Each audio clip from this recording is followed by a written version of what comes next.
Women are being institutionally oppressed all the time in nearly every facet of our lives. Time Warner's music division promotes music that celebrates the rape, torture, and murder of women. Delores Tucker is a political activist that embodies herself in matters of African-American decency questions. In the beginning, she was trying to protect America from the threat of gangster rap. You will see words that you can't even repeat in a locker room. But by that point, the cat was out of the bag, and there's very little that she could have done. So it's not exactly a fandom. I'm not a fan of video games. I actually had to learn a lot about video games in the process of making this. She was used as a tool because she was a black woman who could make a statement and come out and say this is wrong. Who has a cause besides me? And you need a message or a topic.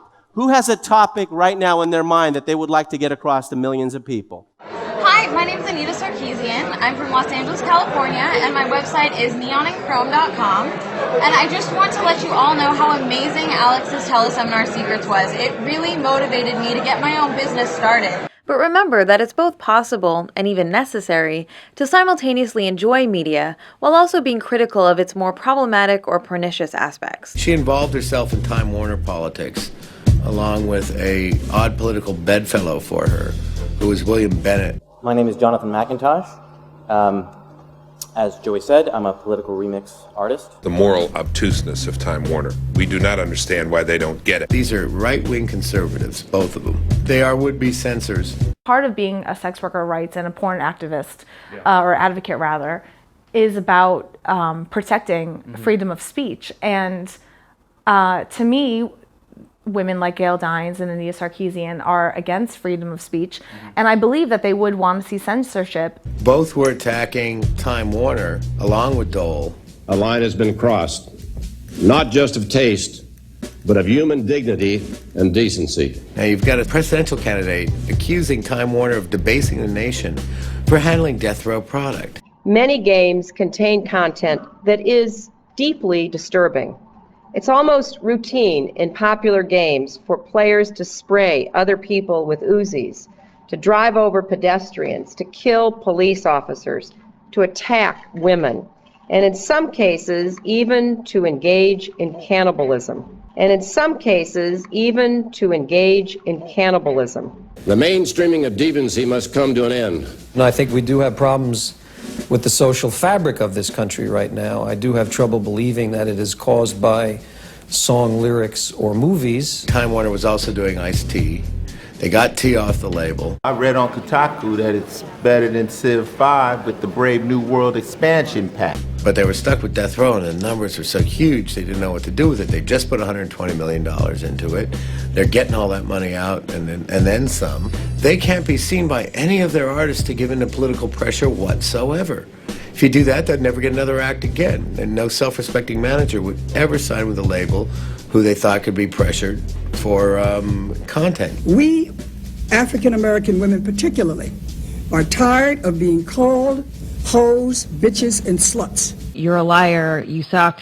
She came up with an idea that she reportedly pitched to Fuchs, that what if she started a label, a positive rap label, and got Suge to distribute Death Row product through her, with her as the watchdog of the lyrical content, to make sure that the messages were positive. Michael Fuchs, reportedly desperate to try and figure out a solution to this, apparently listened to her.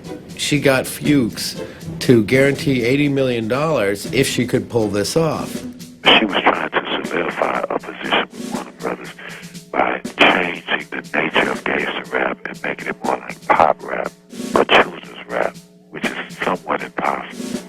Interscope was not about to let Death Row go without a fight. Suge Knight also protected those artists lyrically, made sure that everyone was allowed to say whatever the hell they wanted to say. So I think a big aspect is anti-censorship. So there's been a lot of I suppose, moral, not quite moral panic, but quite a lot of campaigns against controversial game titles in the past few years.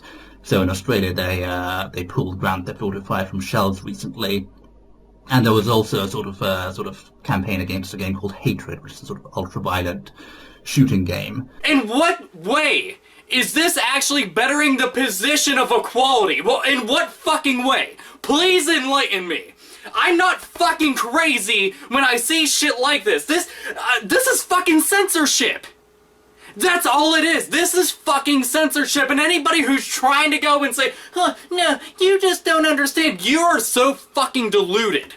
You've been drinking a fucking Kool-Aid and you'll buy into anything. If you want to buy a fucking bridge, I got several in fucking New York. I'll sell them all to you. Whatever happens, we're going to stand up tall and be more successful. Only thing anybody doing is making us stronger and better. No way he was going to let C. Delores Tucker decide the lyrical content of a Snoop Doggy Dogg album. That wasn't going to happen.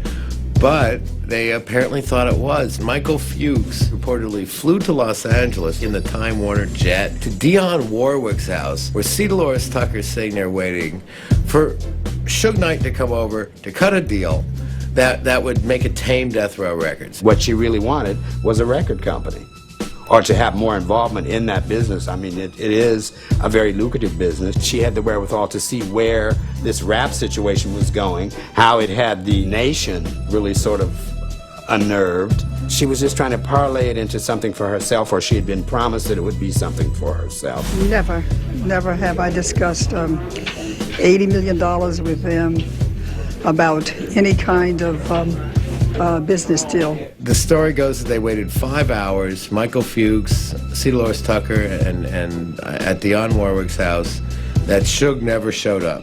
Suge went right back to Interscope and said, do you know what these guys just tried to pull? So Interscope then promptly sued Time Warner and promptly sued C. Delores Tucker for interfering with their contractual relationship. Time Warner has decided to get out of the gangster rap business by selling its 50% share of Interscope Records back to that company.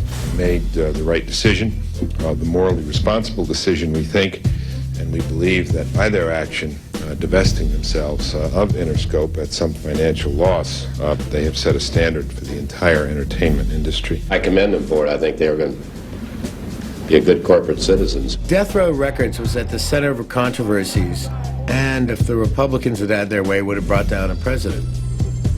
That's how big the controversy got.